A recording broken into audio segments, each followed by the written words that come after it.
Bon vespre, són les 7 en punt. Esperam un minut, dos, està venint gent i començarem. Jo espero que avui començarem ben puntuals, i puntualitat britànica, i a veure com ho podem fer en aquesta cosa que tenim prevista avui. Sí? Començam. Benvinguts de nou al Centre Internacional de Fotografia Toni Catany. Avui amb una proposta nova, en col·laboració amb el Festival de Cinema, Documental i Fotografia de Menorca, el Menorca Doc Fest. Tot i que és una producció que fem amb el Festival de Menorca, ja ens havien arribat propostes abans per fer aquesta xerrada, conferència, taller amb en Matt Stuart. El convidat d'avui, de reconegut prestigi internacional, és el fotògraf Matt Stuart, nascut el 1974 i és un dels representants del corrent que es diu Street Style. Ell, nascut al Regne Unit, viu als Països Baixos, treballa com a fotògraf publicitari professional i realitzant workshops de fotografia de carrer al voltant del món. Anteriorment va formar part del col·lectiu de fotografia de carrer in Public. L'obra de Stuart ha participat en nombroses exposicions col·lectives a prestigioses institucions com el Museu de Londres i el Museu de la Ciutat de Nova York, així com a França, Bangkok, Estocolm. És a dir, la nostra tradició, que dèiem internacional, això és l'espai que volem ocupar i allà on volem estar.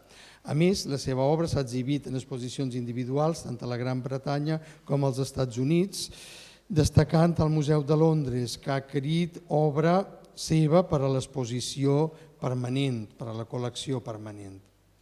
Ha publicat diversos llibres de fotografia de carrer, com ara el That Life Can Afford del 2016, Into the Fire del 2020, Think Like a Street Photographer del 2021 o Tate at the Art 2022, consolidant el seu estatus de mestre contemporani de la fotografia de carrer. Matt Stuart avui farà una conferència sobre fotografia de carrer. Avui pareix que això és una gran cosa, la fotografia de carrer, però és que resulta que grans mestres que podeu trobar a l'exposició que vàrem inaugurar fa 2 dies, com Cartier-Bresson, Doisneau, Stiglitz, la Vivian Maier, que no la tenim, ja en feren de passes amb aquesta via durant el segle passat. A banda, Stuart té un do insòlit per captar moments especials en entorns urbans, on els cromatismes juguen un paper especial. També, fer-vos saber que en Stuart, a més de la conferència d'avui, impartirà un taller entre demà i passat, que serà una oportunitat única per als amants de la fotografia de carrer per descobrir la manera pràctica, els secrets tècnics i hàbits que l'artista ha anat perfeccionant al llarg de la seva carrera. Els participants aprendran, esperem, a desenvolupar la mentalitat adequada per a aquest tipus de fotografia, a captar el moment decisiu, a treballar la composició i a refinar el seu propi estil. És una experiència immersiva i pràctica, pensada tant per a professionals com per a aficionats que vulguin millorar les seves habilitats. En resum, esperam que aquesta immersió en la fotografia de carrer d'aquest dia suposi una nova aportació a la cultura fotogràfica de la gent de Mallorca. Matt, thank you very much for staying with us these days, and I hope you are happy with us. Thank you. Well, thank you very much. Thanks for your kind introduction. And it's a real pleasure to be here, an honour to be here. And thank you all for coming tonight. And now, hopefully, you can hear me a little bit better. So I'm going to start by going through some pictures.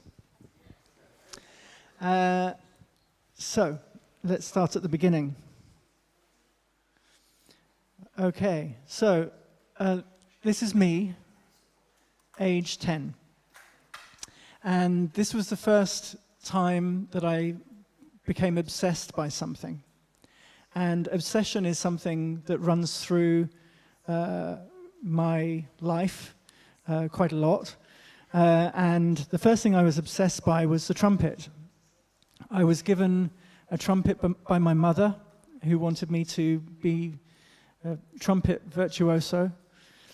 And initially I would play the trumpet and she would cry at the bottom of the stairs because I was so bad. But I practiced and practiced and practiced, and this is something that I discovered early on was extremely important. And after 3 years, I could play the trumpet quite well. And the highlight of my trumpet career was playing a solo in front of the Queen Mother at Westminster Abbey. She died shortly afterwards, but it wasn't to do with my trumpet playing. So, anyway, obsession. Hang on. Ah, yes. So, the Queen Mother died, as did my trumpet teacher, and I gave up the trumpet. And that was the end of my first obsession. The second obsession came in 1986, when the best movie ever made was made. I fell in love with two things: Michael J. Fox and skateboarding.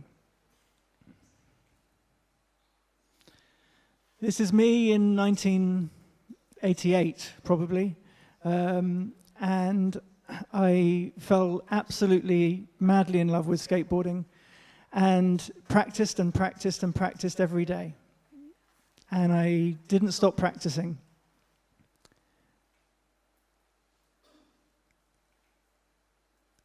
Eventually, I got really good at skateboarding, and this was the highlight of my skateboarding career, probably here.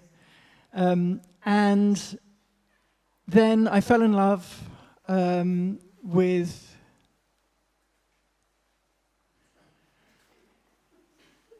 Bruce Lee. And for about a year, I practiced and practiced and practiced Kung Fu. Then I fell in love with a woman at about the age of 20, and I stopped doing everything. And then, thankfully, she dumped me, and I discovered a man called Leonard Freed. Leonard Freed was a Magnum photographer, and in 1998, I went on a workshop with Leonard Freed. Now, for those of who, has anyone heard of Leonard Freed? Does anyone know who Leonard Freed is? Okay. Well, Leonard Freed took this picture, which is definitely the best picture you're going to see tonight, okay?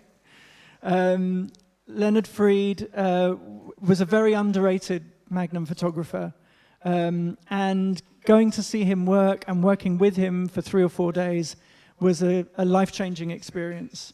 I saw how close he got to people, how quietly he photographed, and how he wouldn't upset a situation, how he was very small, very, very polite photographer.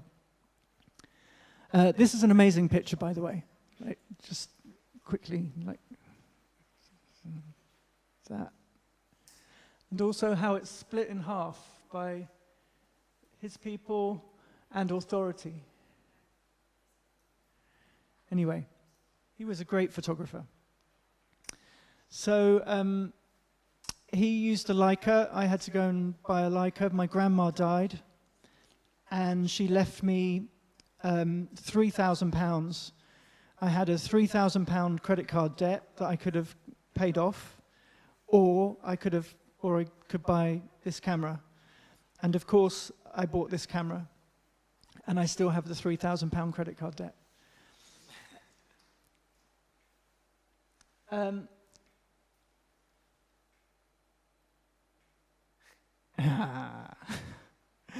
Right, so In 2004, I started photographing seriously on the streets of London. And I made a book of this work called All That Life Can Afford. All That Life Can Afford comes from a very famous quote, which is by Samuel Johnson. "Why, sir, you find no man at all intellectual who is willing to leave London. No, sir, when a man is tired of London, he is tired of life. For there is in London all that life can afford." So Samuel Johnson made the first dictionary. So he was a serious dude. Anyway, so this is the title of my book. And I am going to show you the pictures in the book. The book is sequenced generally by the weather. So as you look through these pictures, you'll see that they start sunny and they gradually change in tone. This particular picture for me, was a very good starting picture because it's looking into the rest of the book. Okay, so it starts with someone looking into the rest of the book. This man was holding this is a walking stick. And just for all of you to know, he was doing that for about 5 minutes. So sometimes people ask, wow, was that, did you get that very quickly? I said, no, I took many, many, many pictures of that man standing there. He wasn't the problem, it was all of the other people in the frame that were the problem. He was easy.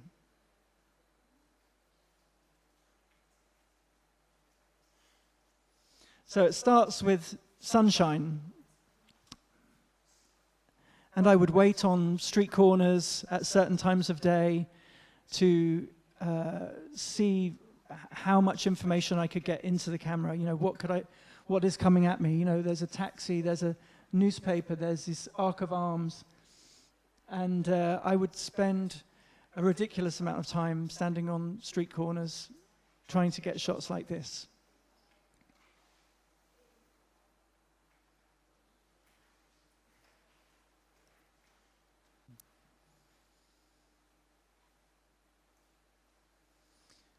People often, when I'm teaching workshops, they say, what do you look for? What do you look for? I always look for color.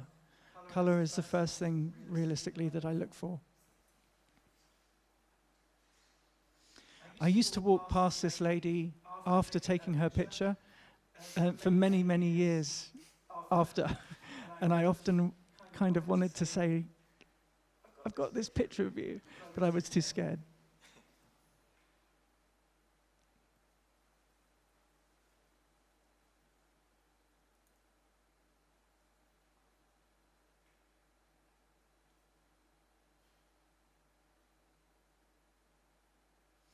I would always have my camera with me. And on this particular day, I was actually sitting down at a pub bench, drinking a beer. And so this was taken sitting down.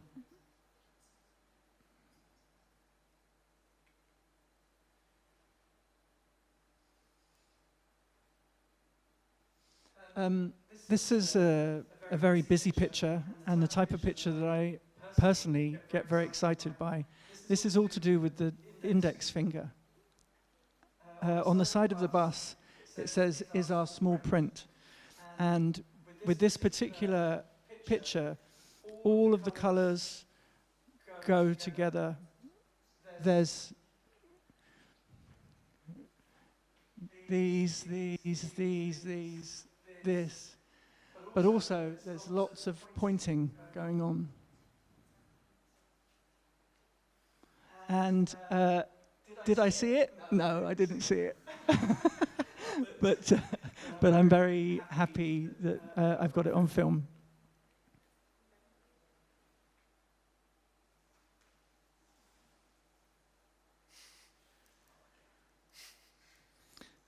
Okay, and so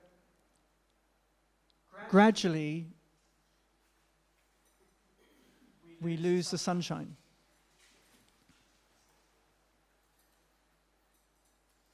This man yawned, and I heard him yawning on the other side of the street. And I thought to myself, he's going to do it again. And I ran over the street, and as he yawned again, I clicked the button. And something really important for any photographers here is always to be hopeful and don't ever think you've missed it. Because 9 times out of 10 you have missed it.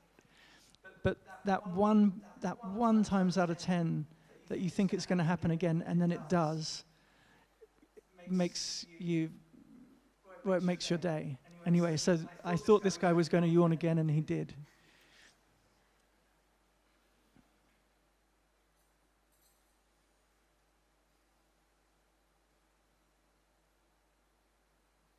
I like these complicated photographs.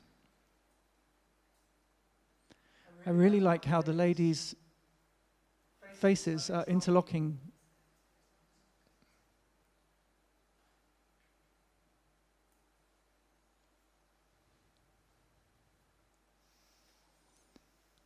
And this is purely because 2 people passing each other wearing stripy jumpers doesn't happen very often.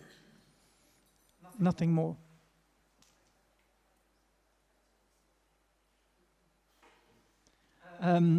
This picture I took whilst on a walk with Joel Meyerowitz, who's a famous New York street photographer.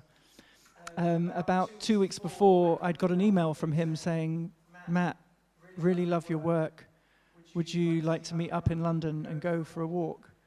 And it was like a Christmas present, this email. And I said, "Let me check the diary." And so I went for a walk with Joel Meyerowitz, and on the day that I was walking with Joel Meyerowitz, I saw this, we call it a skip, but I guess you might call it a dumpster or something, in front of this poster that I'd been walking past for about the last 6 months. And I'd photographed this poster every day. I'd photographed, people walking past the poster, cars in front of the poster. But on the day that I was with Joel Meyerowitz, I saw this. And I showed it to Joel, and he said, "Oh my God, it's beautiful." And I said, "I know, it's mine." And he said, yeah. And has turned into one of my most famous pictures.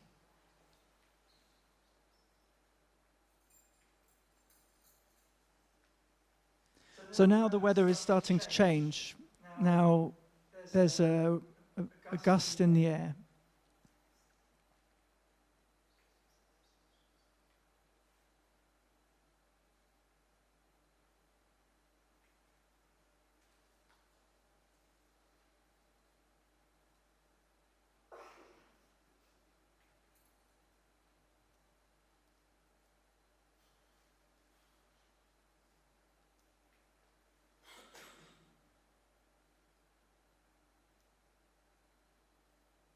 They're not actually kissing. This is a pre-kiss. This is just before.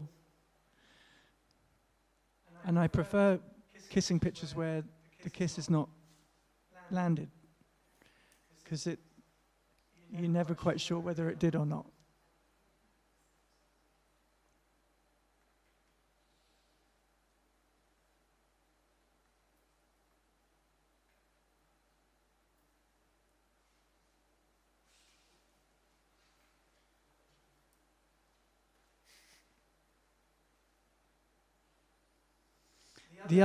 One of the other really fantastic feelings about photographing in public places is sometimes you can turn invisible. And this particular picture, it's okay. I quite like it. It's okay. Don't worry. is turning it. One of the most fantastic feelings is when doing street photography is that you can turn invisible. And on this particular photograph, I took about 16 or 17 frames and got into the scene and left the scene without anyone, apart from the dog, seeing me. And to this day, this is still one of my favorite photographs, probably just because of the feeling of being invisible. And if you could choose a superpower, probably invisibility, well, flying. I mean, flying or invisibility. But anyway, invisibility is a very nice feeling.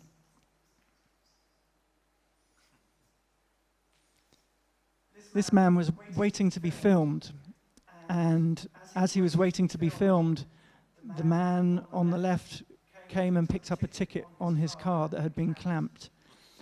And the idea that the devil is looking at you, getting you a parking ticket, still blows my brains. But this is the type of city London is. It's a very strange city. You can bump into all sorts of strange things.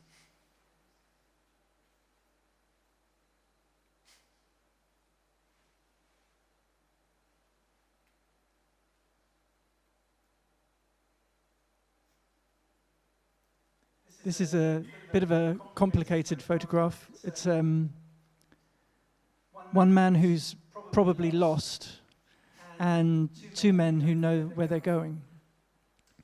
We know that he's lost because he's got his map over his mouth and he's on the phone. People who are really, really, really lost, though, they do this.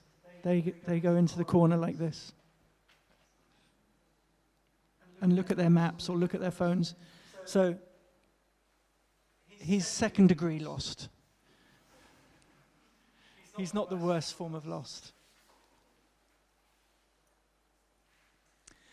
This is the Brexit look. There's not, on this particular day, or this is one of the themes I gave myself, was try to get as many upset people in one frame as I possibly could.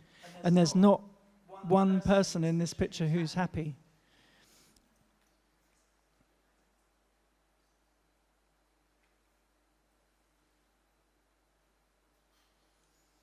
And this photograph was taken on a Sunday, and I was very hungover. I was so hungover that I was going to the chemist to get Alka-Seltzer. So I was extremely hungover, and I picked up my camera, but I did not expect to see any photographs. As I got to the traffic lights, I saw in the rain a convertible car with a huge dog that looked like it was driving it. And I reached for my camera and I took 2 or 3 quick shots.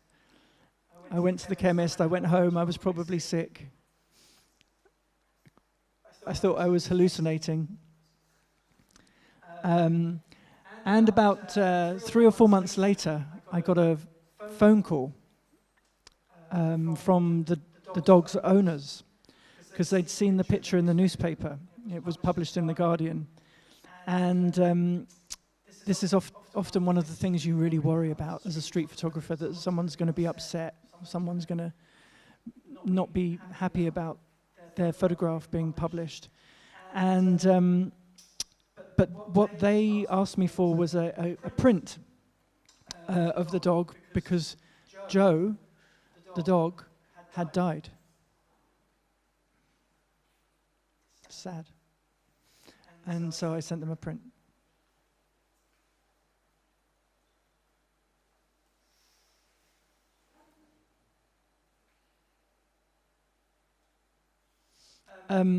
This picture came about because I was listening. And one of the things that people often forget to do when they're taking photographs on the street is to listen.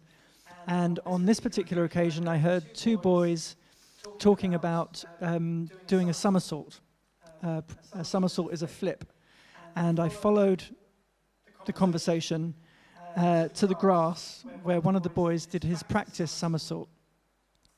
And so this is a boy mid-flip, and no one else knew that the flip was going to happen apart from me, because I was listening without my headphones on.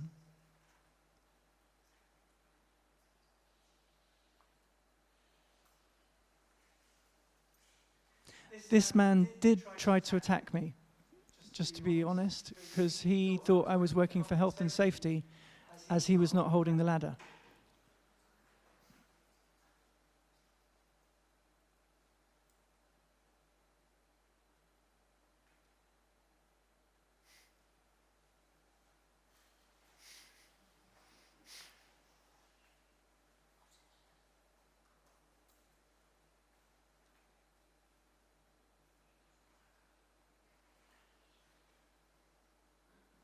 I spent about half an hour following this man, and at one point the ferret fell off his shoulders and hung by its neck, and then it was immediately pulled back on to his shoulder.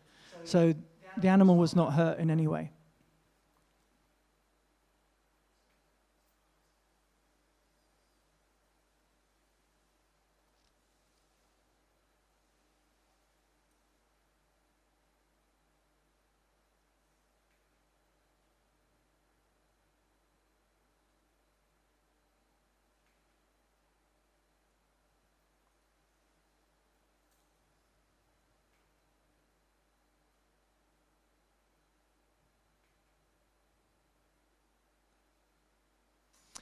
I always take pictures on Valentine's Day, and because you never know what's going to be out and about. And this was a very sad man sat on a bench with a heart balloon tied to it. And you can see me here, kneeling down.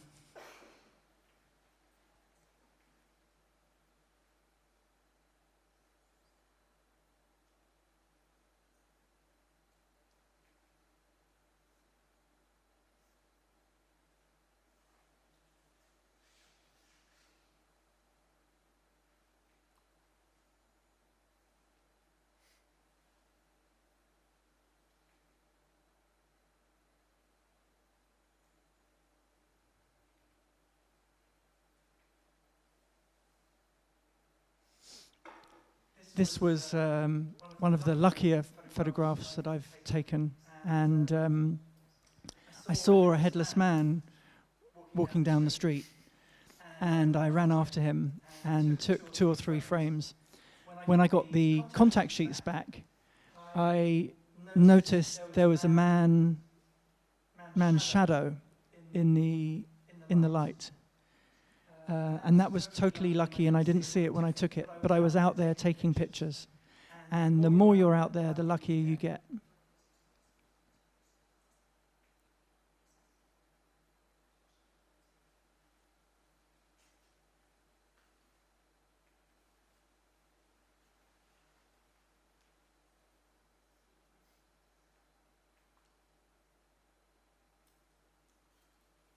So bubbles are really the most difficult thing to photograph. Like, they don't do what you tell them to do, even if you blow.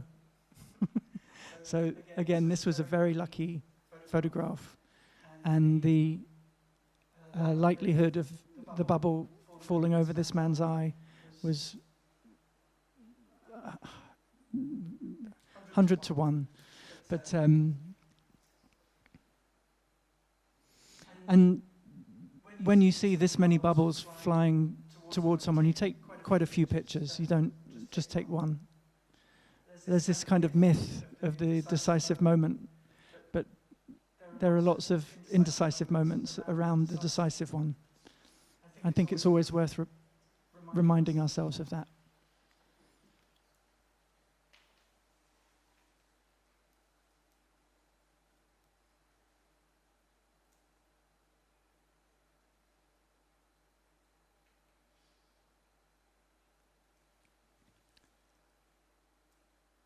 And this was taken on a day that I was very bored.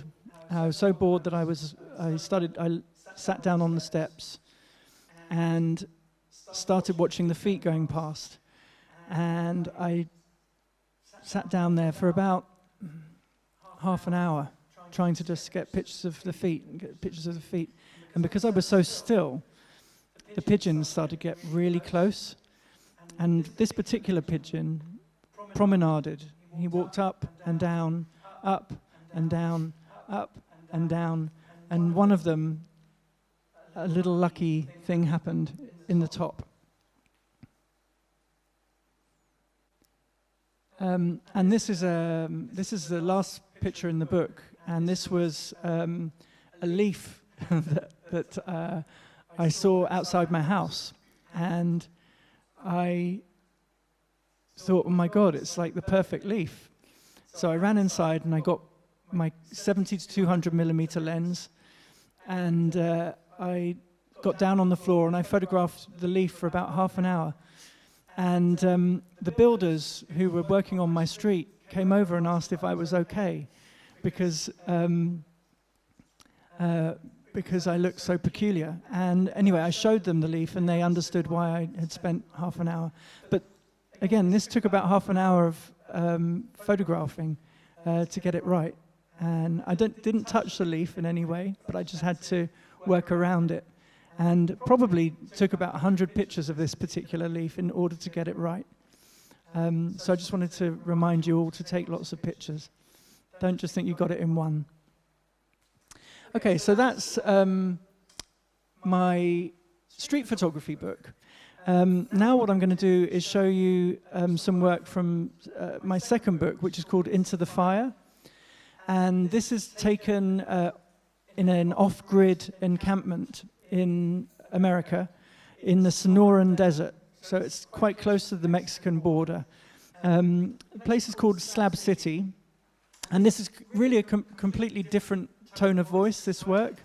I'm keen to try and change my work as much as possible. I don't want to just be doing one thing again and again and again. So this was 4 months that I spent in Slab City. It can get to be 50 degrees Celsius in Slab City. It's very, very hot. And lots of homeless people live there. Lots of people are there because they're on the run or just want to live a different life, an alternative life to what is the normal. So this is Slab City. Okay. And whenever you see a picture from the van, that's me, and it's to remind you that I'm not from there. So I'm a visitor to Slab City. And the book took 4 months of me living there, but I've actually edited the book down to 3 days and 3 nights. So this is the entrance to Slab City. This is, it's difficult to see, but this is someone holding a machete. And so there's a lot of beauty in Slab City, but there's also kind of lots of horror.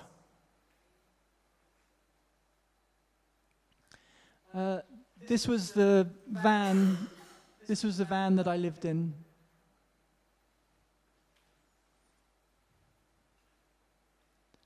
And this is the hot springs where people go to swim.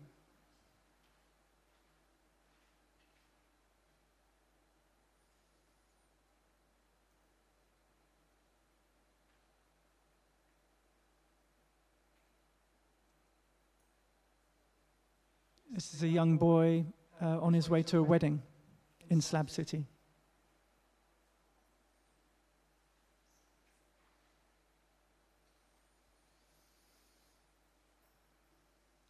So there's a lot of drug use there, and yeah.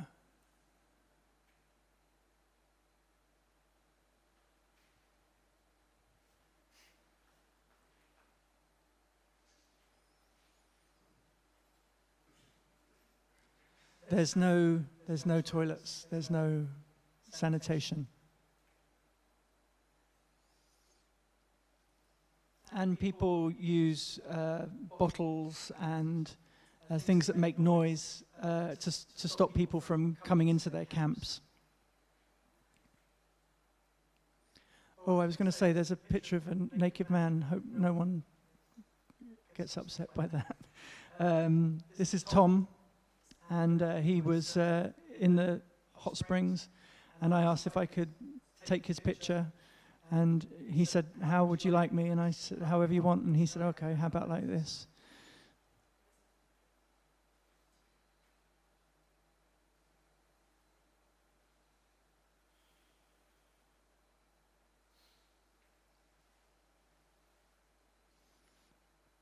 And lots of kids running around Slab City that don't go to school.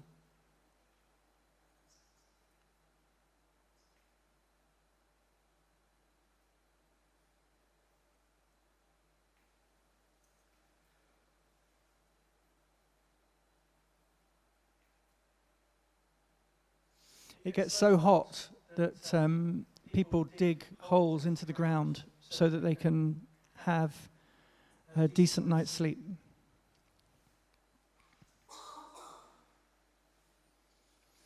This is Dan, who I met, who introduced me to lots of different people at Slab City, and this is his current girlfriend and ex-girlfriend.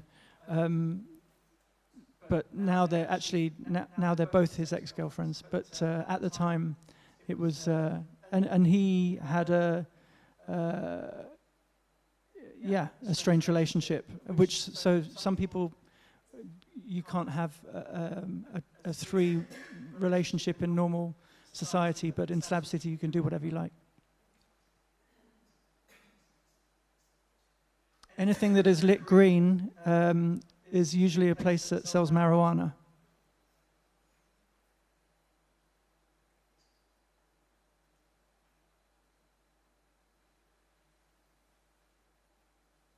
Kids selling fresh lemonade.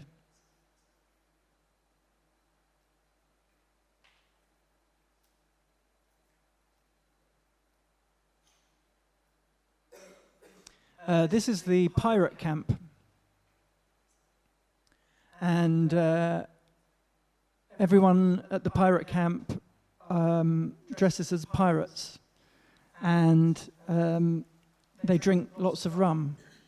It's also a place that people are told not to go, because this is basically kids who are turning up at Slab City who usually would have some form of an addiction to something.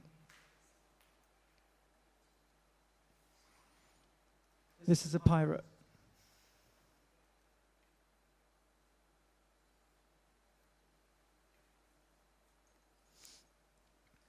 And this is a cave in Slab City, and this was one of the scarier things that I've ever photographed, to be absolutely honest, because I didn't know who was in the cave.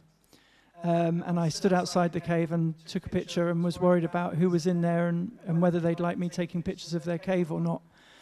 It turns out that the person who lived in the cave was a very, very nice man called Caveman. And he was an Iraqi war veteran. And couldn't be nicer. But not knowing was really, really frightening.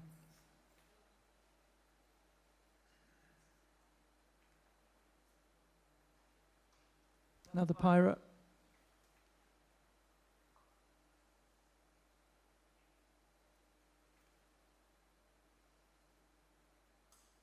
This is an illegal bar.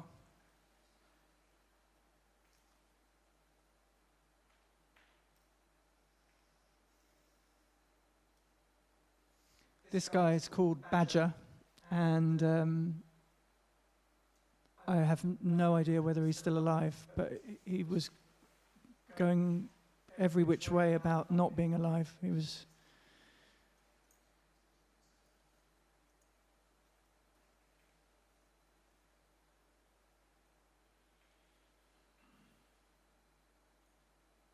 really bad place for cats.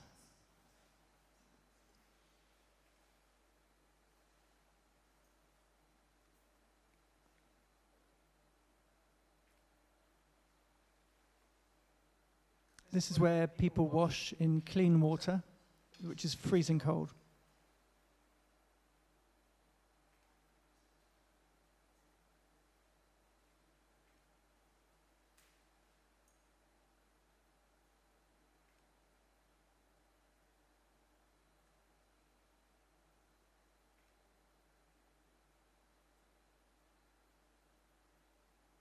At night, they all get together and dance at a place called The Range.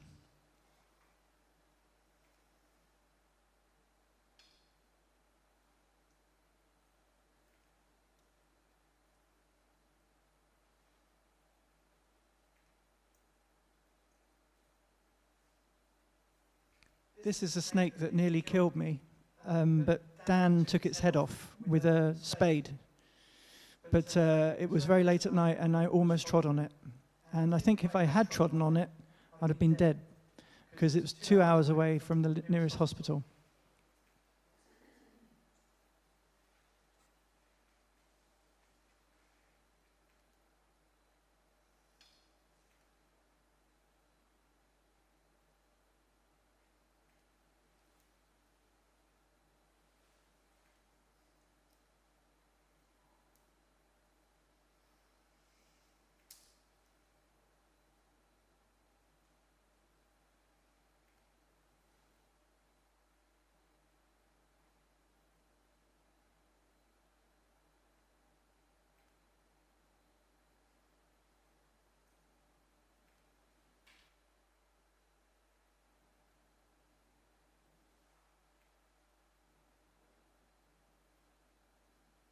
So that was a pretty crazy 4 months living there.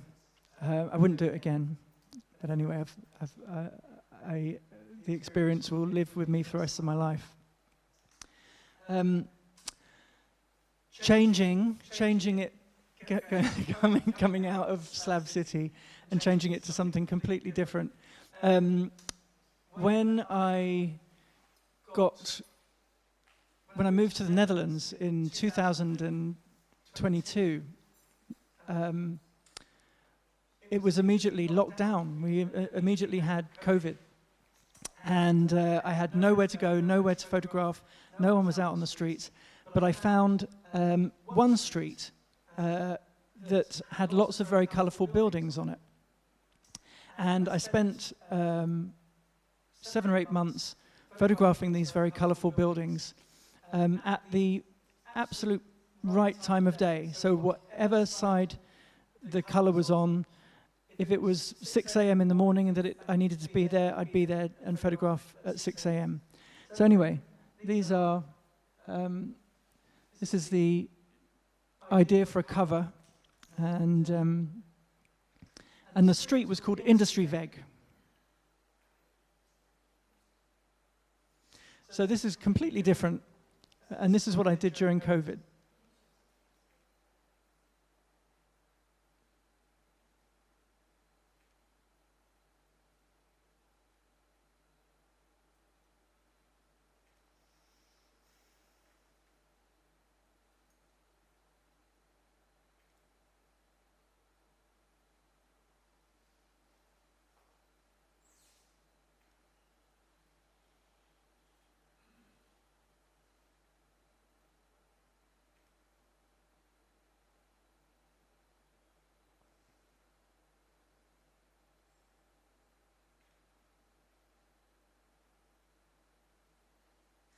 I think this was taken at 7 o'clock in the morning. And one of the rules that I had given myself for making these pictures is that I wasn't going to use a tripod, and every single straight line was made by me, which involved having to stay really, really still. And sometimes I would stop breathing in order to get the line straight. And I often worried that I'd pass out and be found, in the middle of this place, because I'd stopped breathing for so long.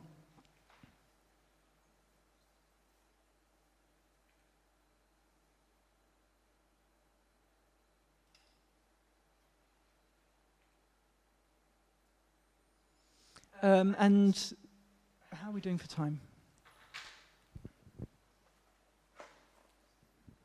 1946. Doing quite well. Yeah, good. I've almost finished. So, and then the last piece of work I'm going to show you is what I've been doing up till now, and this is all taken in the Netherlands, and it's on medium format cameras. Oh, there we go. That's it. So, what I've been doing is trying to find quiet moments in Amsterdam without tourism, but just moments where there's an individual who's, looking lost or isolated, or no individuals at all.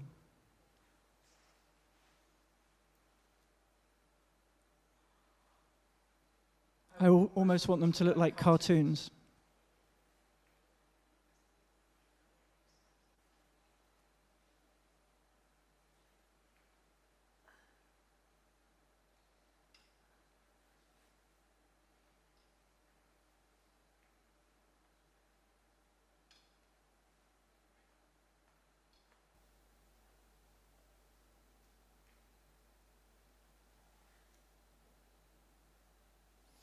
Far quieter in the Netherlands than it is in London. But I'm enjoying the challenge.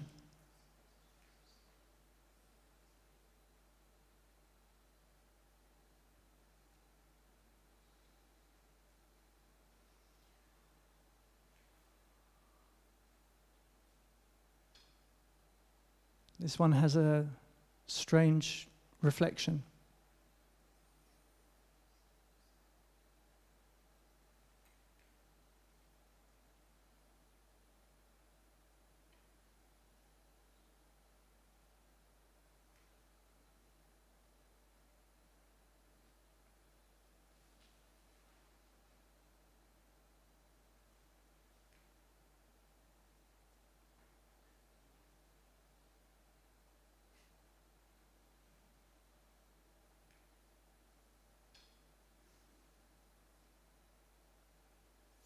This lady walks her cat in the bushes,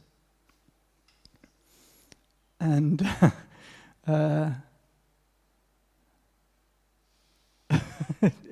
makes me laugh. She does this. You can just see her in the bush quite regularly.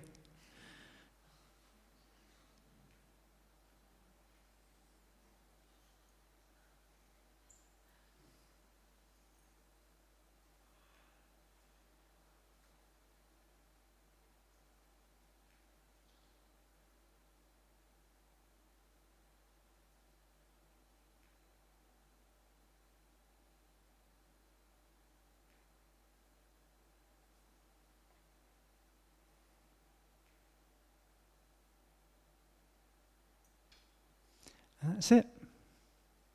I think I'm finished.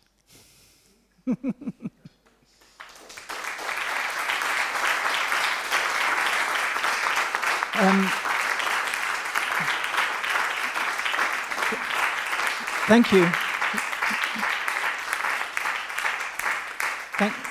Thank you very much. Is anyone like to ask a question at all? Any questions? Oh, there's one back there. When did you go digital? When?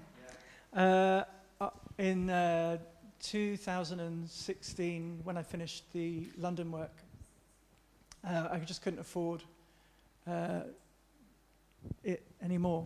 I was photographed when I was shooting film. I was shooting up to 10 rolls a day, and as soon as digital was good enough, I decided to jump and do that because of the sheer quantity that I shoot. Can I ask one more? And how did that affect your work? How did that affect your work moving to digital? It probably meant that I could continue doing it just because I literally couldn't afford film. But I definitely didn't get any more pictures. It didn't matter, film or digital, it was the same. There was, the good pictures took the same amount of time coming.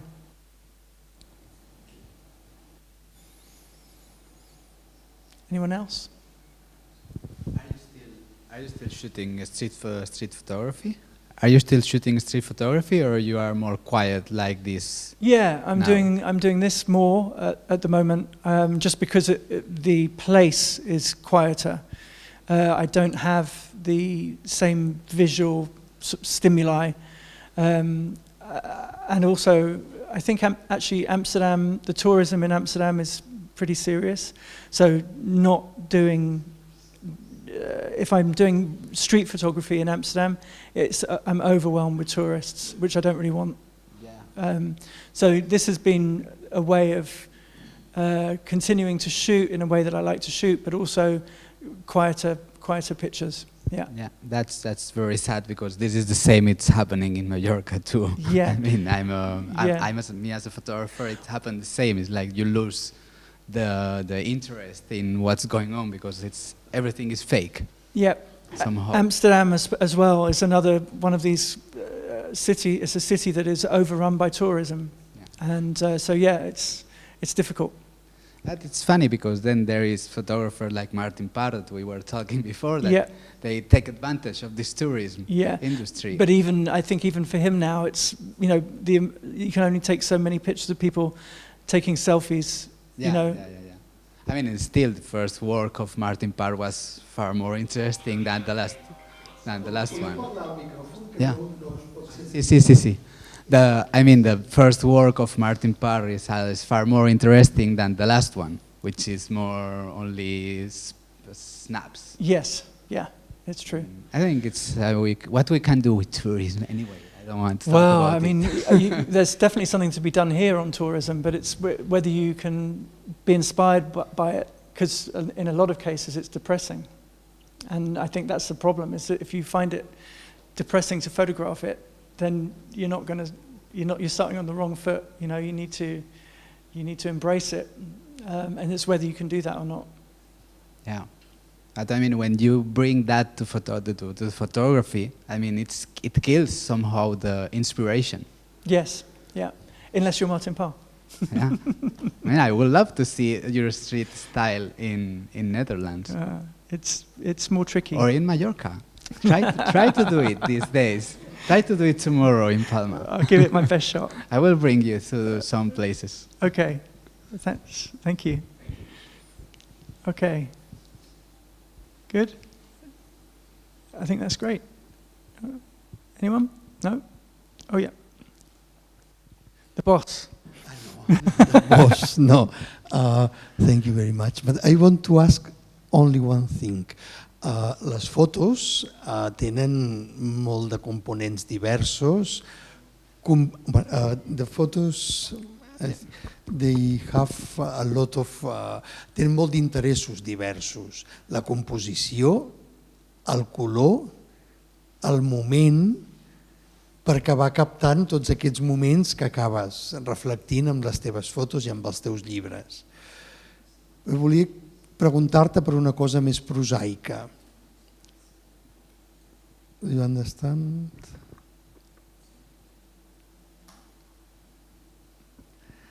What? You asked a question. Una cosa I want to ask. Okay. Com ho fas amb els drets de les persones que fotografies?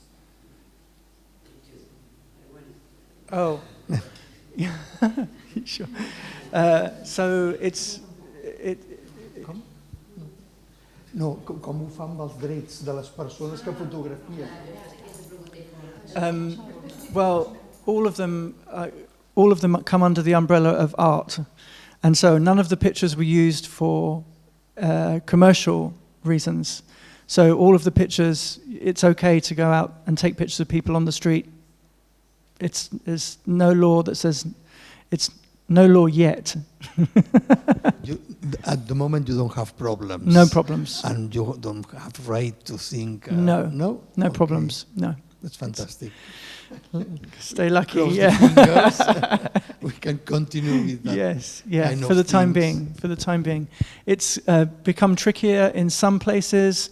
I know Germany, it's tricky, and in France it has been tricky, but it's absolutely fine in England and in most of Europe. Fantastic. Don't be scared.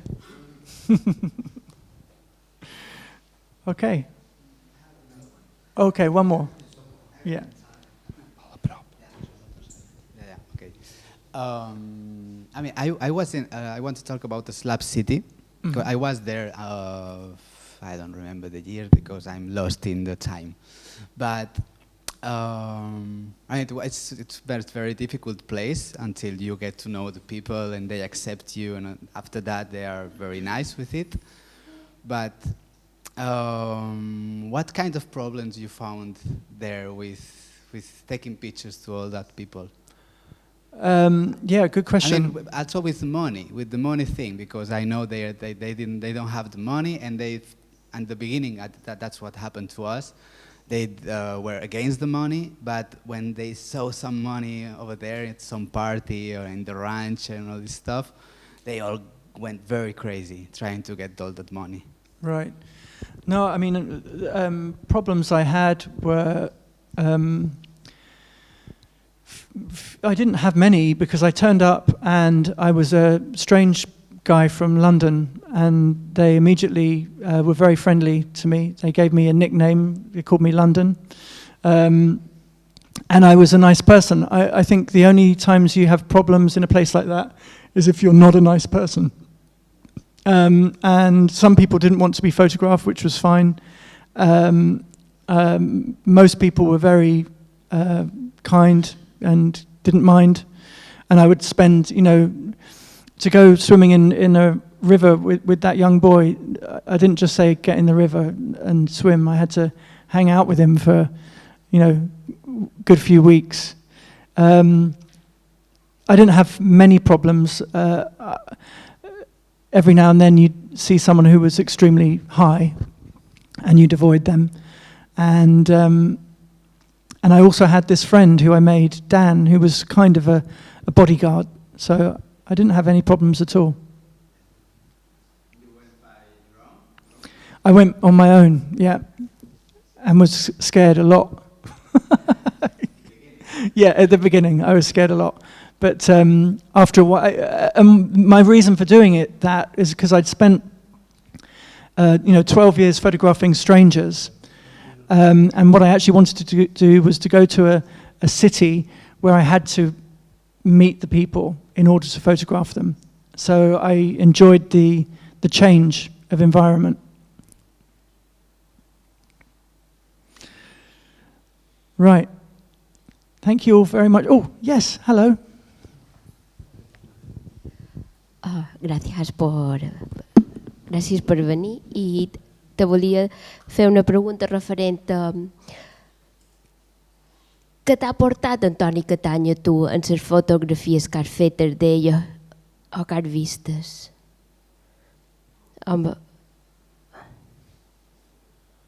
Oh, okay. So I'm new to here and the Toni Catany Foundation, but I spent the day going around the Toni Catany Foundation and my eyes were opened and I was really amazed by all of the work and all of the the different levels, and I've seen the archive. So until today I didn't know much about Toni Catany, but today suddenly I feel like I've been given a really deep insight into him, which was fantastic. But before today, I didn't know. I didn't know much about him.